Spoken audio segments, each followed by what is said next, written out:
I just got back yesterday from Indiana.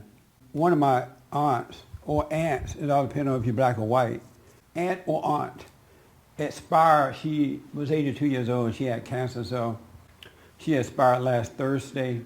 Not this past Thursday, but the Thursday prior, and so they had a funeral on Wednesday. And it was one that I was pretty close to. I used to stay with her sometimes when I would go to Indiana from Alabama to visit. And also I was going back there to visit my father he's developing, or he has Alzheimer's disease. That's how you say that? Yeah. Yes. He has that. And they put him in a convalescent home because they say he get violent with his wife at times, and he doesn't remember things. He doesn't know if he's at home and all that kind of stuff. And so they put him in a convalescent home. So I wanted to go see him before he totally forget about who we are completely. And I went there for that too. And I had a chance to spend a couple of days with him. And he's 81, I think. He's going to be 82 in January. And it was very interesting visiting him because when I walked in the room, he knew who I was, but he couldn't remember my name. I'm like, do you know who I am? And then he'll try to remember my name, but he can't formulate it. It won't come for some reason. That's kind of weird to see somebody trying to remember your name that knows your name, and they try to put all this together, but they can't get the information. But he just said, you're my son from California. I know who you are, but he couldn't think of the name. Even one of my sisters who goes to see him all the time and lives there, he couldn't remember her name either. He knew that was his daughter, but he couldn't remember her name. And so I visited with him. I sat there one day and I just kind of looked at him because he rambles on about stuff. He had no idea what he's talking about. He doesn't want to be at this place, so he's constantly packing.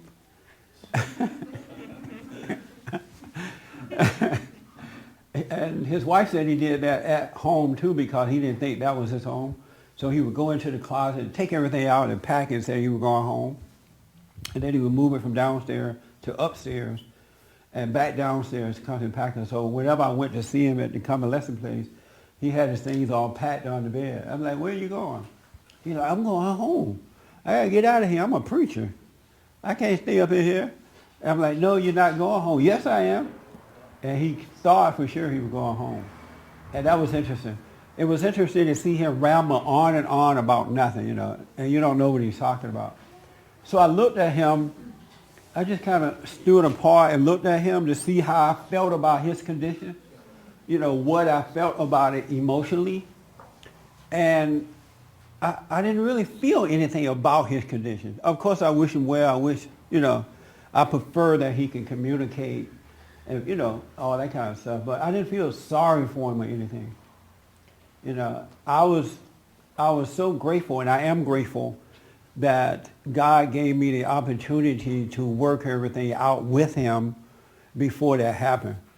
I went to him some years ago and said that I was sorry for hating him for being so weak and stuff like that. And so for the last 25 years or so, we developed a really good relationship.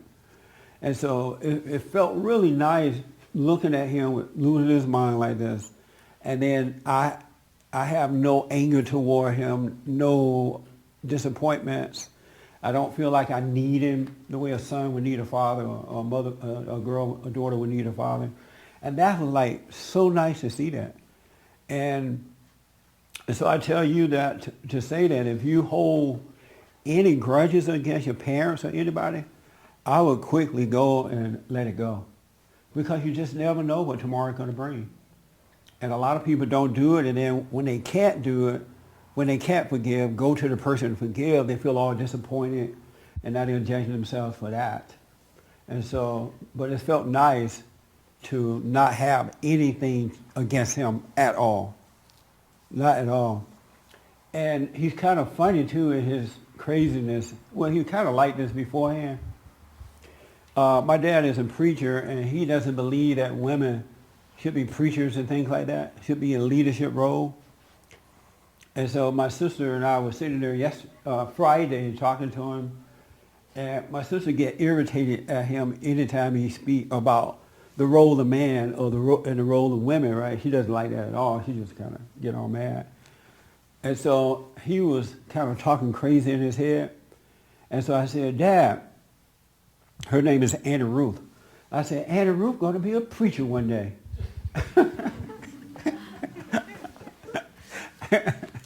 I said, you know how those women are. I said, she's trying to do, become a man. She's going to be a preacher. He started cracking up. I mean, he was laughing so hard. And Annie said, that ain't that funny. It was so funny to see him remember that and laugh about it, So I had a good time with him. I do have to say my family members are crazy. All of them. Not one sane one in the flock. And I have truckloads of family members, And the reason that they're like that is because they're angry. They have a lot of anger. Now, if you met them, they seem like some of the nicest people in the world. They'll give you, they'll feed you. They're very polite and nice people. You know what I mean? And everybody and their mama go to church. They know the Bible, and they really into the church and all that kind of stuff. But they're all angry. All of them are just angry. And they got this thing where they don't tell each other the truth because they don't want to hurt each other's feelings. And so a lot of things go undealt with because they'll say it to somebody else, but not to the person that they're mad at. They think that that's cruel to do that. Oh, I don't want to hurt their feelings. I'm like, but you're mad at this person. You need to try to get this worked out. But we were raised like that, not to really offend people. And to tell people the truth is hurting their feelings. And I have to tell you, it's caused a lot of damage from generation to generation because that stuff goes undealt with. And it's hitting in the hearts of mankind, and they end up destroying every generation. I'd rather tell you the truth and see you be hurt for a minute than not to tell you the truth at all. That stuff just grows and grows and grows, and you hold a grudge against people. I was on the program to speak at the funeral, and I said to them that, since being here, I've talked on the phone and in person with most of you here, a lot of you, and this anger is crazy. You got to let this anger for one another go, because God said we should love one another, even love our enemies, and treat people the way we would like to be treated, and telling the truth without resentment is love. And this anger in this family is bad. It really is bad. It's awful. And it's making everybody fat because they're all overweight. Because when you're mad, you eat a lot. You know what I'm saying? Food is real good, especially soul food. And so, I just told them, you got to forgive. You must let it go. And they like to talk, but I don't know if they understood it. But they did like what I had to say about that at the funeral. One last thing, because I can go on and on about this. I have to tell you, I'm never going to travel again without a bodyguard. Because on this trip, I went by myself because it was a non-stop trip from L.A. to Chicago. And then I got my rental car and just went down to Indiana. And the very first night I got there, I got into a fight. I'm like, can't I get here at least? Well, what happened, I'm not going to tell you exactly who they were, but they're close to me in the family. One of my cousins, I went to his house. I was invited over for dinner. Well, for dinner on Tuesday night. That's the first night I got there. And so me and another cousin went over there, walked in, and my cousin that I grew up with, his son and his wife was there as well, right? And I've never met his wife before, never seen her. I heard about her, but never seen her. So we walk in, we greet, and then he introduced me to his wife, my younger cousin. And so we greeted, and right away she started in on me. When I was talking to my cousin about the good old days, what happened when we were growing up, she was like, all making faces and stuff, and just carrying on. I tried to ignore her at first. And then I said to my cousin's wife, the father of the son, wife, I asked her if she knew how to cook. I said, I've never seen you cook. You know how to cook? We just laughed and played about that, right? No big deal. And then this girl, her daughter-in-law popped up. Well, first what happened, she kept interfering with my life. Coming. So I finally said, what's wrong with you? Are you crazy or something? Because she just making faces. I said, is there on your mind? And she said, I heard about you. I know about you already. And I'm like, what does that mean? And I said, okay, whatever. And then so my cousin, I started talking again, and she got in my face again. And I said, look. She said, you said to my mother-in-law, could you cook? She had those Afro braids things. Yeah. And she looked hard. She was short and looked like a militant kind of a black woman. One that I would never marry. She did. I'm not exaggerating. She was like hard looking. And I said, so she said, you said to my aunt, do you cook? And I'm like, look, nothing wrong with that. I know her. This is my cousin-in-law. You should have said that to her. I said, look, you better stay out of this. I suggest you stay out of it. And so what she did was she came and got in my face like she wanted to fight. Like we were on the Jerry Springer show. I'm serious. She was like, oh, in my face. I said, what is wrong with you? She said, is this the way the Republicans act? Or something like that, she said. So she was mad at me about being a Republican. She had already formulated this opinion about me, right? And I said, well, what does that have to do with anything? And she was like, I'm telling you, she was like, and they were trying to stand between us the whole time. I said, look, and it went on for a few minutes, right? I said, look, you guys better get this heifer out of my face. And it was over once I said that. Oh, my God.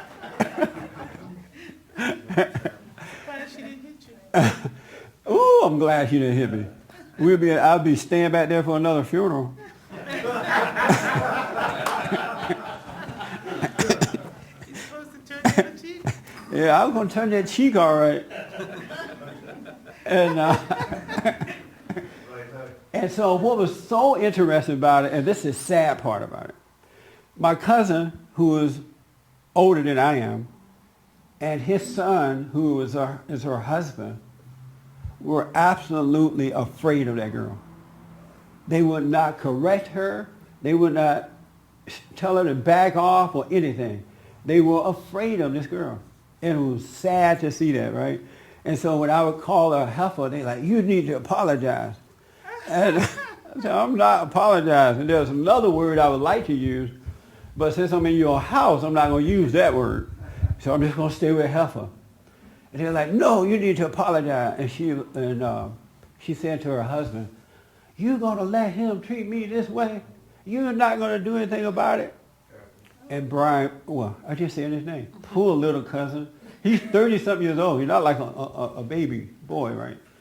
And he came over to me and they called me Punchy. He's like, Punchy, you better stop calling my wife names. You better apologize. I'm like, Brian, go sit down. It was so weak and so pathetic. I said, Brian, you need to, won't you stop your wife? You need to take control, man. But his father and Brian were both afraid of it. So I wasn't going to apologize. So my cousin said, well, you're not going to apologize. You got to leave, right? I said, okay, fine. But she's the one that needs to be leaving because she started the whole thing. She was all up in my face like Jerry Springer want to fight. But they were absolutely afraid of her. And that's the part that made me sad. That's the part. And then they told me later, well, somebody close to them told me that she's like that. She dominates the family. Everybody afraid of her. And they're afraid to say what's on their mind to her. So they'll say it in the family, but they won't say it directly to her. And that this is the first time she ever been confronted like that. Isn't that amazing? I'm like, how you let this woman run around? Nobody should be terrorizing the family like that. But they're afraid. They don't want to hurt her feeling, and they're afraid. And so we had the funeral on Wednesday, and she was not on the program to say anything. And right at the end of the program, the funeral program there, they were, you know how you do the announcement, thank everybody for coming and read the cards and things that you get. So this usher lady was coming down from the front to read the cards. She jumped up and ran and took it away from the woman. and took over that part of the program. And she wasn't supposed to be doing it. And no one would say anything to her about it.